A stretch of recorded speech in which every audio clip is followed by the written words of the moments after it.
Assalamualaikum warahmatullahi wabarakatuh. Bagaimana kabarnya kakak-kakak semua? Semoga sehat selalu serta dalam lindungan Allah Subhanahu wa Ta'ala. Baik, sebelum lebih lanjut dalam materi, tolong persiapkan terlebih dahulu alat-alat tulisnya dan buku paketnya. Langsung saja kita mulai pembelajaran kali ini dengan bersama-sama membaca isti'adzah wal basmalah. A'udzu billahi minasyaitonir rajim. Bismillahirrahmanirrahim. Untuk memahami ruang, mari kita perhatikan gambar yang ada di depan PC kita. Di sini terdapat 4 gambar, di mana gambar satu dengan gambar yang lainnya berbeda-beda. Tentunya keempat gambar ini memiliki karakteristik dan potensi yang berbeda. Baik, kita telaah. Yang pertama, Gunung Bromo. Gunung Bromo ini gunung berapi yang aktif. Dia bisa mengeluarkan erupsi, di mana abu vulkaniknya itu sangat subur, sehingga lereng gunung biasa dijadikan oleh masyarakat sekitar untuk lahan pertanian. Bisa disimpulkan bahwa gunung dimanfaatkan untuk lahan pertanian. Selain untuk lahan pertanian, ternyata Gunung Bromo ini dijadikan sebagai agrowisata. Gambar kedua yaitu gambar ruang kelas. Kakak bisa lihat di sana terdapat meja, kursi, AC, gorden, dan lain sebagainya. Ruangan ini biasa digunakan untuk kegiatan belajar mengajar. Namun, karena kondisi COVID, ruangan tersebut belum bisa dimanfaatkan semaksimal mungkin. Tentunya kakak sudah bisa menangkap kesimpulan bahwa ciri-ciri ruang kelas yaitu kondisi ruangannya tertutup oleh dinding, kemudian di dalamnya ada kursi dan bangku, dan dijadikan sebagai tempat belajar. Itu potensi ruang kelas. Berlanjut ke gambar ketiga, yaitu gambar laut. Nah, ini memiliki ciri-ciri, di dalamnya terdapat berbagai macam makhluk hidup seperti ikan, udang, terumbu karang, dan lain sebagainya. Nah, potensi laut ini dimanfaatkan oleh manusia, yaitu sebagai jalur transportasi, kemudian dijadikan sebagai pariwisata juga, misalkan diving, snorkeling, ya. Kemudian ada yang memanfaatkan ikannya juga, yaitu untuk memenuhi kebutuhan manusia. Jadi bisa disimpulkan bahwa laut potensinya sangat banyak. Ya, lanjut ke gambar yang keempat, yaitu gambar hutan, di mana karakteristiknya yaitu di dalamnya ada tumbuhan, ada hewan, ada air juga. Nah, ini dijadikan sebagai tempat ekosistem makhluk hidup. Dari keempat ruangan ini tentunya memiliki potensi dan karakteristik yang berbeda-beda, dan satu dengan yang lainnya tidak bisa memenuhi kebutuhan ruangan itu dengan sendirinya. Nah, karena perbedaan-perbedaan tersebut, maka muncullah yang namanya interaksi antar ruang. Ya, Contohnya misalkan ruangan kelas. Ruangan kelas ini tidak akan ada meja dan kursi apabila kita tidak mengambil bahan baku dari hutan. Nah, dari situ kita bisa pahami ya bahwa antar ruang itu memiliki potensi yang berbeda-beda satu sama lain. Dengan perbedaan tersebut, maka terjadilah interaksi antar ruang. Ruang adalah tempat di permukaan bumi, baik secara keseluruhan maupun hanya sebagian, yang digunakan oleh makhluk hidup untuk tinggal. Ruang tidak hanya sebatas udara yang bersentuhan dengan permukaan bumi, tetapi juga lapisan atmosfer terbawah yang mempengaruhi permukaan bumi. Karakteristik bumi.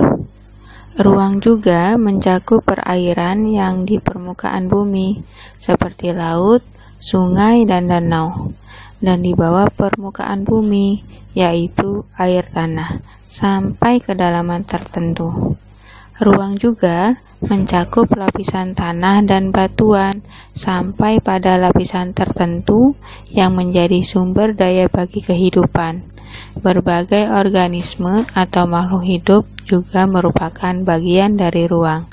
Jadi, ruang itu terdapat dua unsur, yaitu unsur biotik dan unsur abiotik. Unsur biotik yaitu unsur makhluk hidup, sedangkan abiotik yaitu unsur non-makhluk hidup seperti udara, air, sinar matahari, dan benda mati. Nah, karena perbedaan karakteristik inilah, maka antara ruang satu dengan yang lainnya terjadi interaksi antar ruang untuk memenuhi kebutuhan hidup seseorang. Menurut Pintarto, interaksi merupakan suatu proses yang sifatnya timbal balik dan mempunyai pengaruh terhadap tingkah laku, baik melalui kontak langsung atau tidak langsung. Interaksi melalui kontak langsung terjadi ketika seseorang datang ke tempat tujuan. Interaksi tidak langsung terjadi melalui berbagai cara, misalnya dengan membaca berita, melihat tayangan di televisi, dan lain-lain. Kita lanjut ke contoh interaksi antar ruang. Gambar ini merupakan gambar seseorang yang sedang memikul hasil sayuran. Biasanya sayuran dihasilkan dari daerah kawasan pegunungan. Gambar selanjutnya yaitu gambar seorang nelayan sedang berjualan tangkapannya. Biasanya gambar ini bisa dilihat di pesisir pantai. Dari kedua gambar yang sudah ditampilkan, itu bisa terjalin interaksi antar ruang, di mana penduduk daerah pantai biasanya membutuhkan sayuran dari daerah gunung, dan daerah pegunungan juga masyarakatnya membutuhkan ikan dari daerah pesisir pantai. Otomatis kedua ruang tersebut berinteraksi, yaitu aktivitas perdagangan. Interaksi keruangan dapat terjadi jika dalam ketiga kondisi di bawah ini. Yang pertama yaitu saling melengkapi, kemudian yang kedua kesempatan antara, dan yang ketiga kemudahan transfer. Kondisi saling melengkapi contohnya yaitu wilayah A berpenghasilan sayuran, dan wilayah B berpenghasilan ikan. Wilayah A membutuhkan ikan dari wilayah B, dan wilayah B membutuhkan sayuran dari wilayah A. Jadi saling melengkapi di sini, yaitu antara ruang wilayah A dan B terjadi interaksi antar ruang dalam hal perdagangan. Wilayah A jualan sayuran ke wilayah B, dan wilayah B menjual ikan ke wilayah A. Kesempatan antara yaitu alternatif untuk mendapatkan sebuah barang di mana untuk mendapatkannya tidak mengeluarkan pengorbanan yang lebih banyak.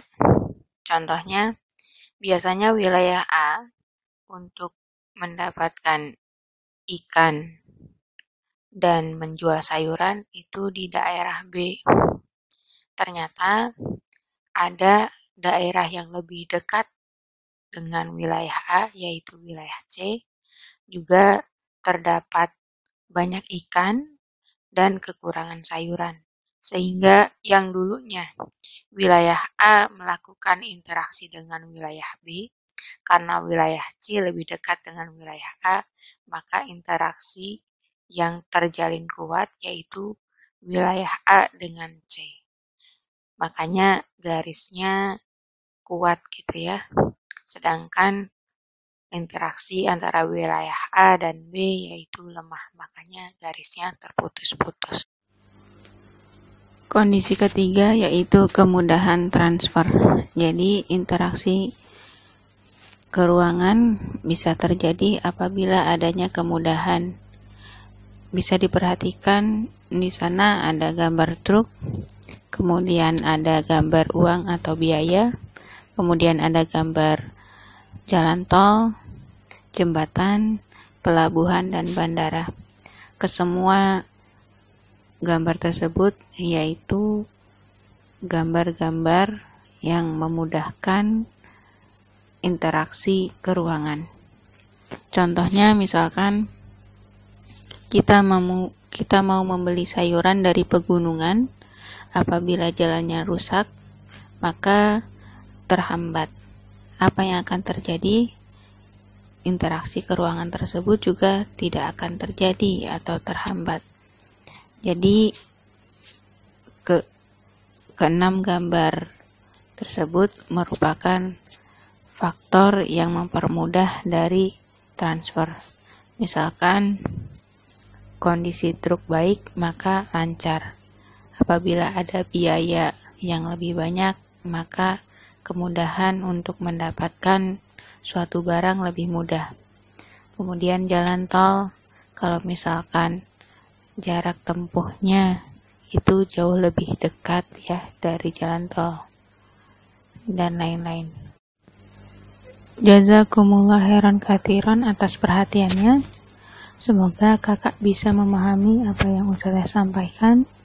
Mohon maaf atas kekurangan dan salah ucap ya. Begitu, mari kita akhiri dengan membaca hamdalah dan doa kafaratul majlis. Alhamdulillahirrabbilalamin. Subhanaka Allahumma wa bihamdika asyhadu an la ilaha illa anta astaghfiruka wa atubu ilaik. Baik, karena kegiatan belajar mengajar sudah selesai, jangan lupa kerjakan tugasnya. Nanti untuk pengisian tugas linknya menyusul. Terima kasih. Wallahu muwaffiq ila aqwamit thoriq. Wassalamualaikum warahmatullahi wabarakatuh.